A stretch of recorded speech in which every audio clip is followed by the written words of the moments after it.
দেশের সরকার ঘি খাইয়া আর জনগণ না খাইয়া মরে না। এরকম শাসনকর্তা যে দেশে থাকে, এই দেশের সরকার ঘি খাইয়া আর জনগণ না খাইয়া মরে না। জনগণকে যা খাইতে দেয় সরকার তাই খায়, সরকার যা খায় জনগণকে তাই খাইতে দেয়। তাহলে খলিফা উমর এর এই ঘটনার দ্বারা পরিষ্কার আমরা পাইলাম যে খুলাফায়ে রাশিদিনের যুগেও সরকারের কাছে যে জনগণের 2 নম্বর প্রাপ্য আছে পোশাক, এই পোশাক খুলাফায়ে রাশিদিন তাদের দেশের জনগণের মধ্যে বিতরণের ব্যবস্থা করতেন। তখনকার জমানায় তোর শিল্প কারখানা আমাদের বাংলাদেশের মতো সৌদি আরব বা অন্যান্য দেশে ছিল না। বহু দূর দেশে কাপড় তৈরি হইতো, ওই দেশ থেকে কাপড় সরকারে খরিদ করে আমদানি করে জনগণের মধ্যে বিলি করে বিতরণ করে দিতে হইতো। খলিফা উমরের জন্য জনগণের এই পোশাক সংগ্রহ করা অত্যন্ত কঠিন ব্যাপার ছিল। বাংলাদেশে বর্তমানে যতগুলি পোশাক ফ্যাক্টরি আছে, এরকম একটা পোশাক ফ্যাক্টরিও খলিফা উমরের দেশের ভিতরে ছিল না। তাহলে বর্তমান বাংলাদেশের জন্য জনগণের কাছে পোশাক বিতরণ করা যত সহজ, খলিফা উমরের জন্য তত সহজ ছিল না? অনেক কঠিন ছিল, অনেক কঠিন ছিল। এই পোশাক সম্পর্কে কিছু জরুরি আনুষঙ্গিক কিছু মশালা মশাইল আছে। পোশাক সম্পর্কে আনুষঙ্গিক কিছু দরকারি বিধিবিধান আছে, যেগুলি সমস্ত মুসলমান নারী পুরুষের জন্য জানা দরকার, মনে রাখা দরকার। আল্লাহ পাক রব্বুল আলামিন কুরআনে বলেছেন মানুষের জন্য আল্লাহ পোশাকের ব্যবস্থা করেছেন।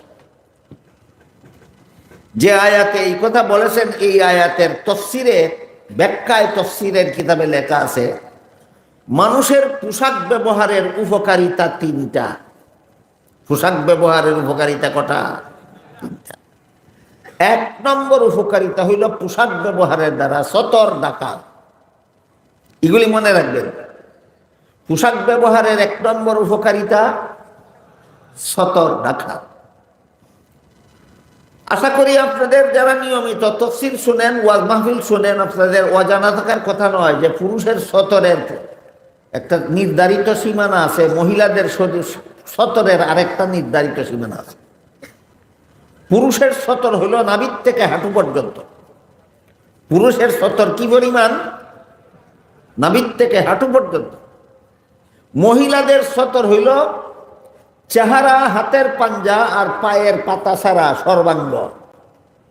মহিলাদের শরীরের 3 অঙ্গ ছাড়া সর্বাঙ্গ সতর, 3 অঙ্গ ছাড়া সর্বাঙ্গ সতর। আর পুরুষের মাত্র নাভির থেকে হাঁটু পর্যন্ত 1 অঙ্গ সতর। এই সতর, পুরুষের যে পরিমাণ অঙ্গ সতর, এই পরিমাণ অন্য লোকের সামনে ঢেকে রাখা ফরজ, ঢেকে রাখা ফরজ। মহিলাদের শরীরের যে পরিমাণ অংশ সতর, এই পরিমাণ অন্য লোকের সামনে ঢেকে রাখা ফরজ। অন্য মহিলাদের সামনেও মহিলাদের 3 অঙ্গ ছাড়া বাকি শরীরের অঙ্গ ঢেকে রাখা ফরজ। কিন্তু এক মহিলার সামনে আরেক মহিলার চেহারা ঢেকে রাখা ফরজ নয়। এক মহিলার সামনে আরেক মহিলার হাতের পাঞ্জা ঢেকে রাখা ফরজ নয়। এক মহিলার সামনে আরেক মহিলার পায়ের পাতা ঢেকে রাখা ফরজ নয়। এই মশালাটারে না বুঝিয়া অথবা বুঝে শুনে চক্রান্ত করে কিছু লোকে বিকৃত করতেছে বর্তমান সমাজে। মহিলাদের 3 অঙ্গতে ঢেকে রাখা ফরজ নয়, দেখি নমাজের ভিতরে বলা হয়েছে না অন্য লোক, অন্য মহিলার সামনে? হ্যাঁ, অন্য মহিলার সামনে। নমাজের কথা না। এই 3 অঙ্গ ঢেকে রাখা ফরজ না, এই 3 অঙ্গ ঢেকে রাখা ফরজ না অন্য কোনো মহিলার সামনে গেলে। মহিলাদের নমাজে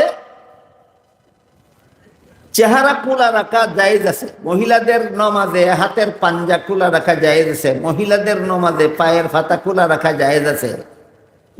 ভিন্ন পুরুষের সামনে জায়েজ নাই, ভিন্ন পুরুষের সামনে জায়েজ নাই। আজকাল আমাদের সমাজে কিছু চরমপন্থী মুসলমানের আবির্ভাব হইতেছে। এই চরমপন্থীদের দলটার নাম হইল লা মাযহাবী। দলটার নাম লা মাযহাবী। এরা বলে পুরুষের নামাজে আর মহিলার নামাজে কোনো পার্থক্য নেই। কাজেই পুরুষকে যেভাবে মসজিদে গিয়ে জমাতে নামাজ পড়তে হবে, মহিলাকেও তেমনিভাবে মসজিদে গিয়ে জমাতে নামাজ পড়তে হবে। পুরুষের যেমন চেহারা ঢাক্কা রাখার কোনো বিধান ইসলামে নাই, মহিলারও চেহারা ঢাক্কা রাখার বিধান ইসলামে নেই। তাহলে মহিলারও মসজিদে গিয়ে জমাতে নামাজ পড়তে হবে, চেহারা খোলা রাখতে হবে। মতলবটা কি তোমার? মতলবটা হইল যারা কয় সমাজে নারী পুরুষ সমান, এরা নারীদের চেহারা পথে ঘাটে দেখতে চায়। আর যারা বলে নারী পুরুষ নামাজে সমান, এরা মহিলাদের চেহারা মসজিদে নিয়ে দেখতে চায়। কুমতলব দুনো দলেরই, শুধু ক্ষেত্রের বেশ কম। এক দলে পথে ঘাটে মহিলার মুখ দেখতে চায়, আর এক দলে মসজিদে নিয়ে মহিলার মুখ দেখতে চায়। এই জন্য এই কথাটা আমাদের সকলের স্মরণ রাখা দরকার। নামাজে মহিলার চেহারা খোলা রাখা জায়েজ আছে, নামাজে মহিলার হাতের পাঞ্জা খোলা রাখা জায়েজ আছে, নামাজে মহিলাদের পায়ের পাতা খোলা রাখা জায়েজ আছে। ভিন্ন পুরুষের সামনে জায়েজ নাই, ভিন্ন পুরুষের সামনে জায়েজ নেই। আর ভিন্ন মহিলার সামনে এক মহিলার এই সতর রেখেই রাখতে হবে, শুধু 3 অঙ্গ খোলা রাখতে পারে। গেল পোশাকের 3 উপকারিতার 1 নম্বর উপকারিতা হইল সতর ঢাকা। পুরুষের নাভির থেকে হাঁটু পর্যন্ত ঢেকে রাখা অন্য লোকের সামনে ফরজ, আর মহিলাদের 3 অঙ্গ ছাড়া বাকিটা ঢেকে রাখা ফরজ। পোশাকের 2 নম্বর উপকারিতা হইল শীত নিবারণ অথবা গরম নিবারণ। গরম নিবারণের কথা বাঙালিদেরকে বোঝানো কঠিন হবে, আরবিদের বোঝানো যায়। আরব দেশে গরমের মৌসুমে দুপুরের সময় একটা বাতাস বসে, গরম বাতাস, এটারে লু হাওয়া কয়। যে শরীরের চামড়ায় লাগলে বাতাসটা, গরম বাতাসটা লাগলে চামড়ায় ঠুসা উঠে যায়। এই জন্য আরব দেশের যে সমস্ত লোকেরা দুপুরের সময় গরমের মৌসুমে মাঠে কাজ করে, খেতে খামারে কাজ করে, এরা রুমাল দিয়া মুখ পর্যন্ত রেখে রাখে, সামান্য একটু ফাঁক রাখে, চোখ দিয়া দেখার লাগে, আর বাকি সব চেহারা পর্যন্ত রেখে রাখে। ওই পোশাকের দ্বারা তারা গরম থেকে আত্মরক্ষা করে। বাংলাদেশে এমন গরমও নাই, আর পোশাকের দ্বারা গরম থেকে আত্মরক্ষা করার ব্যবস্থাও নাই। তাহলে পোশাকের দ্বারা গরম থেকে বাঁচা যায় বাংলাদেশে না আরব দেশে? আরব দেশে। হ্যাঁ, সব দেশেই পোশাকের দ্বারা শীত থেকে বাঁচা যায়, শীত নিবারণের ব্যবস্থা হয় পোশাকের দ্বারা। এটা সৌদি আরবে যেমন ভাবে পোশাকের দ্বারা শীত নিবারণের ব্যবস্থা হয়, বাংলাদেশে তেমনিভাবে পোশাকের দ্বারা শীত নিবারণের ব্যবস্থা হয়। লন্ডন আমেরিকাতেও তেমনিভাবে পোশাকের দ্বারা শীত নিবারণের ব্যবস্থা হয়। গরমের ব্যাপারটা যেহেতু ব্যাখ্যা সাপেক্ষ, এই জন্য গরম শব্দটা আমরা ব্যবহার না করে শুধু শীতের কথাটাই বলি। পোশাকের 2 নম্বর উপকারিতা, পোশাকের দ্বারা শীত নিবারণ হয়। পোশাকের 1 নম্বর উপকারিতা, পোশাকের দ্বারা সতর ঢাকা হয়। পোশাকের 2 নম্বর উপকারিতা, পোশাকের দ্বারা শীত নিবারণ হয়। পোশাকের 3 নম্বর উপকারিতা, পোশাকের দ্বারা অঙ্গসজ্জা হয়। শরীরটারে সুন্দর করে সাজানি যায়, এটারে কয় অঙ্গসজ্জা। দেখেন, বাংলা শব্দটা পরিষ্কার করে কইলে যদি আপনারা বুঝেন, তাহলে আমার কাঁচা ভাষা বলার দরকার নেই। শরীরটারে সুন্দর করে সাজানি, এটারে বাংলা ভাষায় কয় অঙ্গসজ্জা। বলেন, অঙ্গসজ্জা কইলে বুঝবেন তো? পোশাকের 3 নম্বর উপকারিতা হইল অঙ্গসজ্জা, শরীরে সুন্দরকরণ। এবার বলেন তো, পোশাকের উপকারিতা কটা? 3টা। 1 নম্বর সতর ঢাকা, 2 নম্বর শীত নিবারণ, 3 নম্বর অঙ্গসজ্জা, শরীর সাজানি। এখন একজনে শুধু জাঙ্গিয়া ফুইরা বাজার ঘোরাফেরা করলে মনে করে আমি শরীরটা ইচ্ছা মতো সাজাইছি। আর একজনে হাফ প্যান্ট ফিন্ডিয়া এক জেলার থেকে আরেক জেলা, এক দেশ থেকে আরেক দেশে গেলে হে মনে মনে ভাবে হাফ প্যান্ট ফিন্ডিয়া আমি শরীরটা সাজাইছি। আরেকজনে গেঞ্জি ফিন্দে দেশ বিদেশ ঘোরাফেরা করে, আর হে মনে ভাবে আমি গেঞ্জি দিয়ে আমার শরীরটা সাজাইছি। এখন শরীর সাজানি, অঙ্গসজ্জা তো একজনের রুচি এক এক রকম। ইসলামের দৃষ্টিতে অঙ্গসজ্জা কোন রকম, এটা একটা প্রশ্ন। এই প্রশ্নের মীমাংসা হওয়া দরকার। যারা জীবনের সকল কাজ আল্লাহর হুকুম নবীর তরিকা মতে করে, যারা জীবনের সকল কাজ আল্লাহর হুকুম নবীর তরিকা মতে করে, এদের দৃষ্টিতে অঙ্গসজ্জা যেইটা, যেভাবে শরীরটারে কাপড় দিয়ে সাজাইলে সুন্দর হয়, আল্লাহ এবং আল্লাহর রসুলের দৃষ্টিতে ওইটাই সুন্দর। আল্লাহ এবং আল্লাহ রসুলের দৃষ্টিতে ওইটাই সুন্দর। তোমার দৃষ্টিতে হাফ প্যান্ট ফিন্দা বাজারও গেলে তোমার শরীরটা সুন্দর হয়, এটা আল্লাহর বিধান মতো নবীর তরিকা মতো যারা জীবনের অন্য সব কাজ করে, এরা হাফ প্যান্ট ফিন্দারে সুন্দর কয় না, এরা বিশ্রী কয়। কথা বুঝুননি আপনারা? আবার দেখুন, এরা জাঙ্গা ফিন্দনের সুন্দর কয় না, বিশ্রী কয়। এরা শুধু গেঞ্জি গায়ে দিয়ে বাজার যাওয়ারে সুন্দর কয় না, বিশ্রী কয়। এমনকি আল্লাহর হুকুম মতো নবীর তরিকা মতো যারা জীবনের সব কাজ করে, এরা মাথা খোলা রাখিয়া মানুষের সমাজে যাওয়ারে অসুন্দর কয় না, এটারে অবিশ্রী ওই কয়। সুতরাং যে অঙ্গের দ্বারা সতর ডাকার পরেও শরীরের অন্যান্য অঙ্গ ডাকবে, যে পোশাকের দ্বারা সতর ডাকার পরেও আঁটুর নিচ পর্যন্ত আরো কিছু অংশ ডাকবে, যে পোশাকের দ্বারা শরীর ডাকিয়া হাতের কবজি পর্যন্ত ঢাকবে, যে পোশাকের দ্বারা মাথাও ঢাকবে, এই পোশাক হইল অঙ্গসজ্জার পোশাক। সুতরাং টুপি ছাড়া খালি মাথার পোশাক, এটা অঙ্গসজ্জার পোশাক নয়।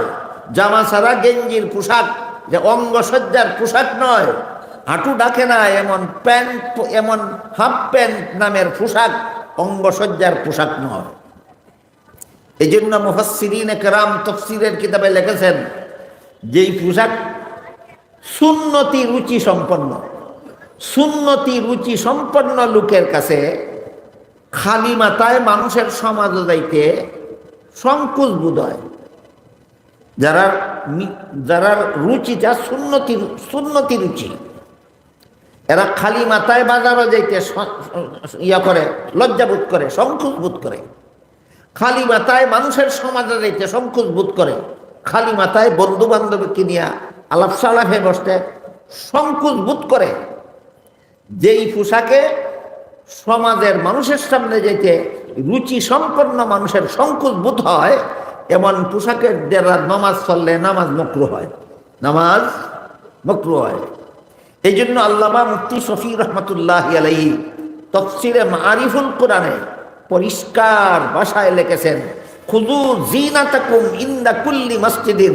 এই আয়াতের অধীনে মুফতি শফি এই আয়াতের ব্যাখ্যা প্রসঙ্গে তাফসীরে মারিফুল কোরআনে লিখেছেন, যেহেতু খালি মাথায় সুন্নতি রুচি সম্পন্ন মানুষ, পুরুষ খালি মাথায় মানুষের সমাজে যাইতে লজ্জাবোধ করে, কাজেই পুরুষের জন্য খালি মাথায় নামাজ পড়া মাকরুহ তাহরিমি।